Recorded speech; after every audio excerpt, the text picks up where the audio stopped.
How to stop the feelings of doubt. I know in a lot of people they have a lot of trouble when it comes to believing in themselves, and there are huge doubts that come into their experience quite regularly. And look, this is common for a lot of people, it's not just for a few. A lot of people experience feelings of doubt and unworthiness, and they're kind of things that can be quite crippling, and they can actually stop you from moving forward in your life, especially like, for example, going for a job interview. You get the doubt voice comes up. How are you going to get that job? How are you going to compete with all those people? These are the kind of things that start to happen. You might be wanting to go over and talk to someone at the bar that you're attracted to, but the doubt voice comes up and it's, oh gosh, they're not going to find you attractive, and what have you got to offer them, as if they're going to talk to you. This is the doubt voice. It's almost like a balloon that pops up with all this doubt messages in it. This is often referred to as the ego. There's all different sides to the ego voice, but you've got to be able to separate these things into what's real and what's not real. The real who you are is in here, and you actually know who you are. But these voices are just things that play out in your mind and in your head. They're almost, I guess, like scenarios, but we all call them doubt because they're almost like fears. They actually will stop you from acting. So there are ways that you can actually push through this doubt. You've got to actually acknowledge the doubt. You'll hear the doubt voice.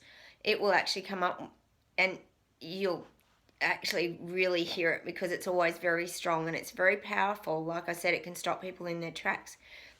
But the key when you're actually hearing doubt is to actually acknowledge the doubt and say, I appreciate, that you can do this quietly in your own mind.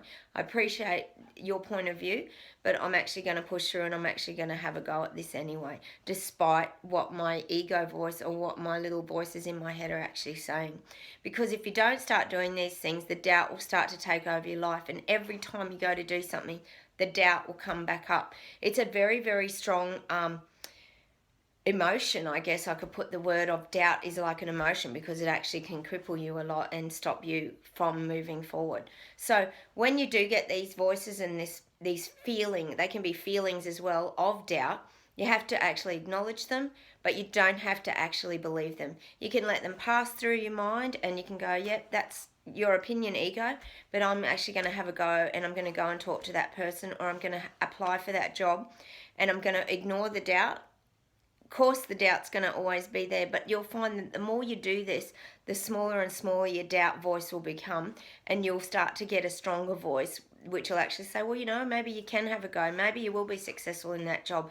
So you've got to try and get this nutted out in your own mind. The doubt voice is always very strong, and most people have got the doubt voice, I think just about everybody, but try and steer yourself into a different direction and acknowledge the doubt and know that it's there, but you don't have to actually believe the doubt and go with that. You can actually create your own path and choose other things. So just be really aware when that doubt voice comes up, acknowledge it, hear it, and I would actually dismiss it and try and move into the opposite thought. So whatever's going to be the opposite, if it says you can't possibly get that job, say to yourself, even if you have to say it out loud and say it verbally, you know what, I think I can get that job, and you know what, I'm going to go and talk to that person and push through these doubts and these fears, because they're the things that will actually help you to move forward when you're feeling a little bit stuck like that. It's very easy to stay safe and to stay stuck in the doubt, but push forward and push through, because you can actually do it and you can change it yourself, and you can start to go down these more positive roads. So acknowledge the doubt, but turn it into something more positive in the direction of where you want to go. Bye.